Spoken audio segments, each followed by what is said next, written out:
आज मैं कुछ कन्फेस करना चाहता हूँ, कुछ ऐसा जो बहुत दिन से मेरे मन में था बट मैं बोल नहीं पाता था।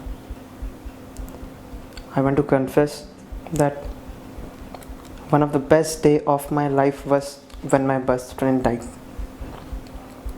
Yes, you heard it right. One of the best day of my life was when my best friend died. सब कुछ बहुत अच्छा चल रहा था। राहुल तो मुझ पे अपना जान छिड़कता था, मुझे अपने सगे भाई से भी ज़्यादा प्यार करता था। हम साथ कॉलेज जाते थे, मानो जैसे हम एक दूसरे के बिना रह ही ना पाए। बट वो कहते हैं ना, nothing is permanent in this evil world. मेरे साथ भी कुछ ऐसा ही हुआ। 13 सितंबर 2013, वो दिन मैं कभी नहीं भूल सकता। इससे अच्छा जन्मदिन का तोहफ़ा शायद ही मुझे अपने लाइफ में कभी मिला हो। वो थी श्रुति। बहुत फ़ोन पे बात किया करता था राहुल उससे। हमेशा कहता था भाभी ये तेरी ज़रूर मिलवाऊंगा। बट मुझे पता नहीं था कि वो बर्थडे के दिन ही मुझे मिलवाएगा उससे। श्रुति, जब मैंने उसे पहली बार देखा मुझे उससे लव एट फर्स्ट साइट हो गया। उसकी आंखें तो मानो मुझे चीख चीख के कह रही थी कि यही तेरी ज़िंदगी है। उसके बाद दिन बीते, सुबह श्रुति, शाम को श्रुति, रात को श्रुति। मेरे दिमाग में सिर्फ श्रुति के अलावा और कोई नहीं। मुझे उसका लत सा लग गया था। बट मैं क्या करता, मेरी हालत तो धोबी के कुत्ते जैसी थी, ना घर का ना घाट का। 7 साल की दोस्ती देखता या महीने भर का प्यार। बहुत मुझे कुछ समझ नहीं आ रहा था कि मैं क्या करूं, दोस्त को चुनूं या प्यार को। पर वो कहते हैं ना, जो होता है अच्छे के लिए होता है। सही कहते हैं। एक बार राहुल को कुछ अर्जेंट काम से जाना था बाहर। वो हड़बड़ी पे अपना सेल फ़ोन घर पे छोड़ के आ गया। बस उसी बात का मैंने फ़ायदा उठाया।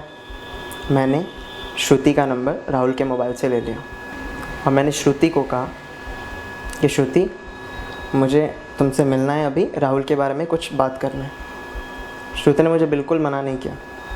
श्रुति ने मुझे कहा ओके तुम आ जाओ, हम बात करेंगे। मैं श्रुति के पास गया। श्रुति मुझे बार बार पूछने लगी कि क्या बात है। बट मैं क्या बताता, मेरे पास तो कुछ बात कहने को ही नहीं था। श्रुति पूछते गई, मैं चुपचाप। उसके बाद मुझे एक फ़ोन कॉल आया मेरे फ्रेंड से। वो फ़ोन कॉल ने सब कुछ बदल दिया। राहुल का डेथ हो गया था एक एक्सीडेंट से। एक बार के लिए सुन के मुझे बहुत ख़राब लगा, बट उसके बाद जो हुआ मुझे लगा जो हुआ अच्छे के लिए ही हुआ। मैंने श्रुति को ये बात कहा। श्रुति ने मुझे लाइफ में फ़र्स्ट टाइम हक किया। तब क्या फीलिंग था वो पहली बार श्रुति ने मुझे छुआ था। मुझे तो ऐसा लग रहा था कि जैसे मानो दुनिया में और कुछ है ही नहीं करने को। मुझे दुनिया मिल गई है मेरी। वो टच शायद मैं कभी भूल नहीं पाऊँगा। वो टच, पहली बार श्रुति ने मुझे टच किया। दिन बीते, महीने बीते। मैंने प्लान किया कि मैं श्रुति को प्रपोज़ करूँगा। एक दिन श्रुति के mom dad out of station थे। मैं श्रुति के घर गया पूरी प्लानिंग के साथ और मैंने उसे प्रपोज़ किया।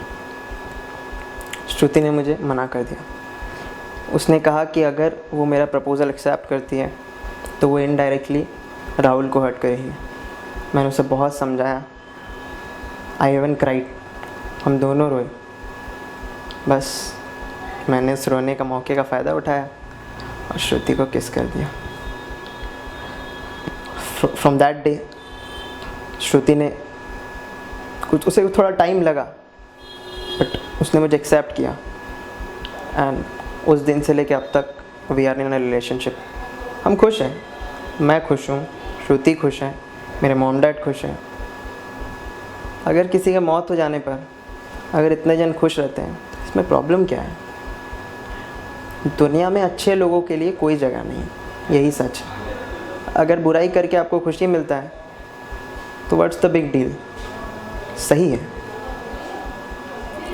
बुरा बने रहो, बट कहीं ना कहीं कभी ना कभी राहुल के लिए दिल में एक सॉफ्ट कॉर्नर रह ही जाता है। मुझे गिल्ट फील होता है, बट वही है, राहुल से ज़्यादा मेरे लिए श्रुति इम्पॉर्टेंट है। राहुल भी शायद वही करता जो मैंने किया। कल को अगर मेरे जगह राहुल होता और राहुल की जगह मैं, सिंपली वो वही करता। यही दुनियादारी है, this is life all about. बस मैंने वही किया जो मेरा दिल कहे। मेरे दिल ने मुझे कहा ये करो, आई हैव डन इट। अब वो सही है या गलत